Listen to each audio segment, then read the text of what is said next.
Hello,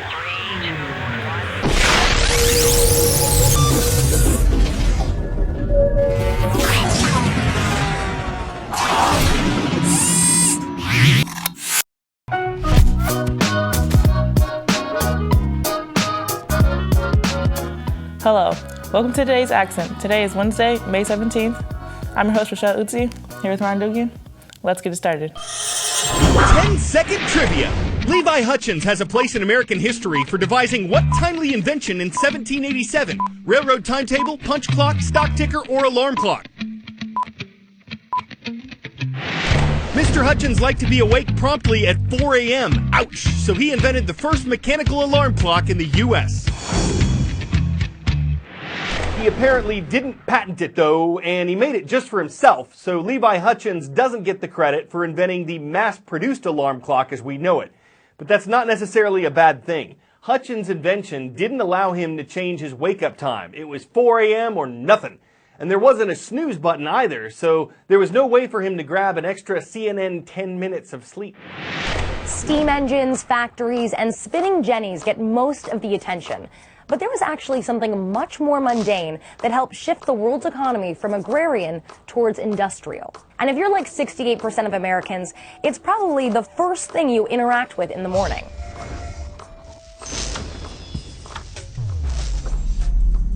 I'm talking about the alarm clock. For thousands of years, people took their temporal cues from the sun. Sure, it might have made scheduling a meeting a little bit difficult, but then again, there weren't many meetings back then. People tended to fend for themselves and their immediate community. But then, the Industrial Revolution changed everything. Workers had to be punctual. Time became money, so to speak, so we became slaves of the ticking clock. None of this sunrise, sunset scheduling that worked for the predictable rhythms of farm life.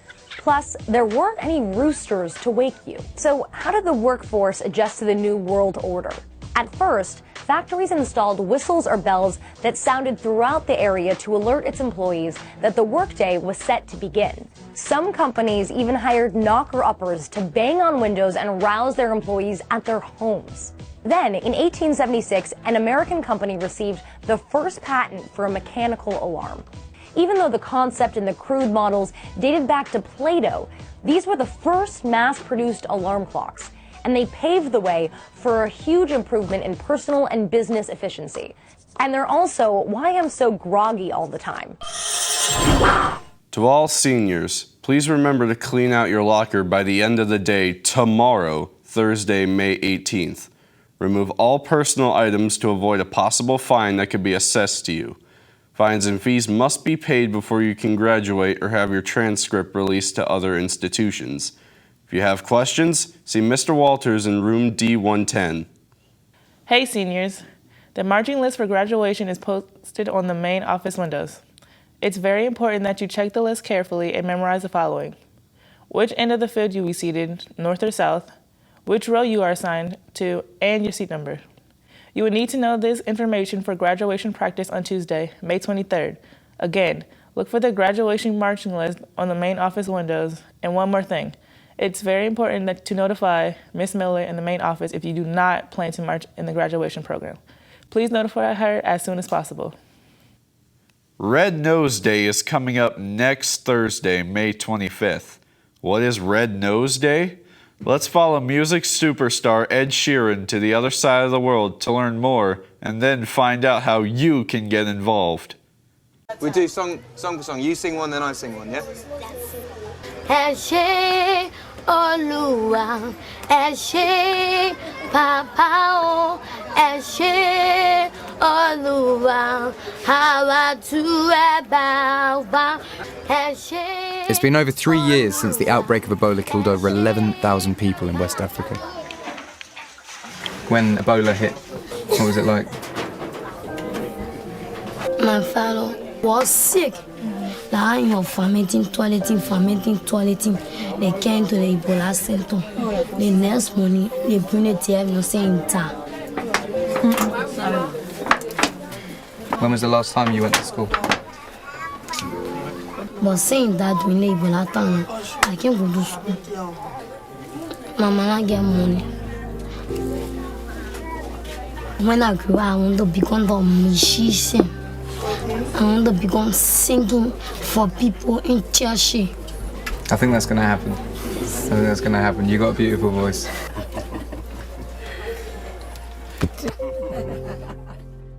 Sing this song so I remember my dad.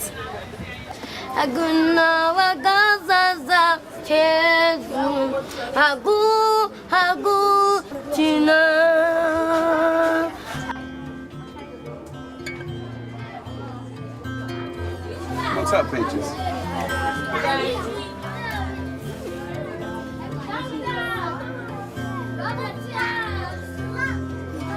Last thing I always wanted this trip to be was to be the celebrity who comes over to Africa and cries on TV and says, send your money over. I really wanted to come and be like everything's positive, everything's great. And then, I don't know, I was just singing with that girl. Her dad taught her how to sing. And she just got really choked up about it. This is always what celebrities do. And I always think, no, but is it really that bad? And then I sort of turn up and, yes, it is. That's just one girl out here. It's just one story. And it's the one girl that came up to talk to us and was the smiliest. And there's so many kids out here that I've gone up to and sort of tried to speak to that just shut off. And if she's the smiliest one and she's got that story, God knows what the other stories are. But here's the really important thing. To get a little girl like Peaches back into school for the whole year costs only $60. So please, give what you can. You can really completely change people's lives from your homes today. So students, how can you be a part of Red Nose Day? Our school will be collecting canned food items today through next Thursday, May 25th, to donate to the Salvation Army to help end childhood poverty. Drop your donations off in front of the Media Center.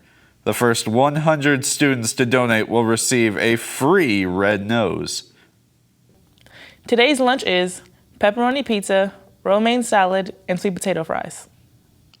Happy birthday to our very own Caitlin Conley, Caitlin Cody, and Jamie Chance.